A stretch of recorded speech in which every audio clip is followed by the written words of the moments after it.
Hi guys welcome back to our channel. So, ఈరోజు ఎపిసోడ్‌కి సంబంధించి నామినేషన్స్‌కి సంబంధించి ఫస్ట్ ప్రోమో రావటం అయితే జరిగిందనమాట. సో, దాని గురించి మాట్లాడుకుందాము డీటెయిల్‌గా. Let's get into the video. So, ఇక ప్రోమో గురించి చెప్పాలి అంటే పర్లేదు. ఇట్స్ డీసెంట్‌లీ గుడ్ అనమాట. సో, ప్రోమోలో ముందుగా వచ్చేసి బిగ్ బాస్ మాట్లాడుతున్నాడనమాట. కంటెస్టెంట్స్‌కి చెప్తున్నట్టున్నాడు.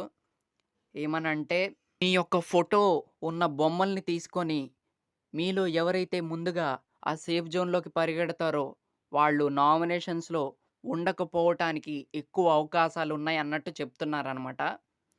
సో, ఎవరైతే ఆ బొమ్మని పట్టుకొని కొంచెం లేట్‌గా ఆ సేఫ్ జోన్‌లోకి ఎళ్లరో, వాళ్ళు డైరెక్ట్ నామినేషన్ జోన్‌లో ఉంటారనైతే చెప్తున్నారనమాట. సో, ముందుగా వచ్చేసి మనకి సంజన, రీతు ఎళ్ళలేదనుకుంటా. సో, వాళ్ళిద్దరూ వాళ్ళ పాయింట్స్ అయితే చెప్తున్నారు. అండ్ ఏమని జెప్తున్నారంటే, సంజన వచ్చేసి రీతు అంటే డెమాన్ పవన్ సపోర్ట్ తీసుకొని ఆడుతుందని జెప్తున్నారు. అండ్ దానికి రీతు ఎక్స్‌ప్లనేషన్ అయితే ఇస్తున్నారు. అండ్ మీరు కూడా వేరే వాళ్ళతో బాండ్ ఉంది మీకు కూడా. సో, అది మీరు చెప్పకండి అని సంథింగ్ జెప్తుందనమాట. సో, అది వాళ్ళిద్దరి డిస్కషను. సో, అలా కొనసాగుతుందనమాట ప్రోమోలో.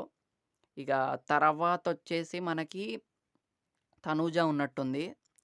సో, తనూజ చెప్తుందనమాట. నేను మాస్కులు లేకుండా ఆడుతున్నా, ఫేక్‌గా లేను. నా గేమ్ నేను ఆడుతున్నా అని చెప్తుంది. అండ్ సుమన్ శెట్టి గారి మీద పాయింట్‌లేమీ లేవని గూడా చెప్తుందనమాట ప్రోమోలో. సో, దాంతో పాటు దివ్యని అడిగినట్టున్నారు. ఎవరిని నామినేట్ జేస్తారు అని బిగ్ బాస్ అడిగినట్టున్నారు. సో, అయితే చెప్తుంది దివ్య తనూజ ఎక్కువ ఫైట్స్‌లో ఇన్వాల్వ్ అవుతుంది అని చెప్తుంది. సో, ఇక వాళ్ళిద్దరి మధ్య అదొక డిస్కషను. అండ్ ఇగ లాస్ట్‌లో సుమన్ శెట్టి గారు నిజంగా ఇక్కడ బాగా నచ్చారబ్బా! అసలు నిజంగా రోజు రోజుకి నచ్చేస్తున్నారు సుమన్ శెట్టి గారు. ఆహ్, తనూజాని నామినేట్ జేయటానికి పాయింట్స్ లేవు. అందుకే నేను డైరెక్ట్‌గా నామినేట్ అవుతా అని సెల్ఫ్ నామినేషన్ చేసుకున్నట్లయితే మనకు తెలుస్తుందనమాట ప్రోమో గనక జూసుకుంటే.